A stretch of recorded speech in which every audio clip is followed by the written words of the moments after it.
Great question here. So Syed Hamad says, I have one question, sir. You said we don't have to code in data science, but don't you think it will make us lazy and also affects logic building? No, I don't. And you're kind of answering the second question. You're kind of answering the first question by providing the second question.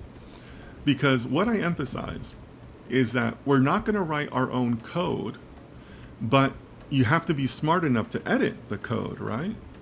Because ChatGPT still makes mistake. In fact, it made a mistake yesterday in one of our second models that we did in the class. It made actually a very simple mistake, a very surprising mistake.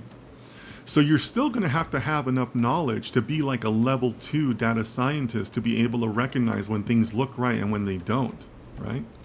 But in addition to that, you're also going to have to become more of a data science architect, because you can't just tell ChatGPT, write me a model. You got to give it direction, right? So you're still going to have to be able to, one, take in the business requirements, know the model that you're building.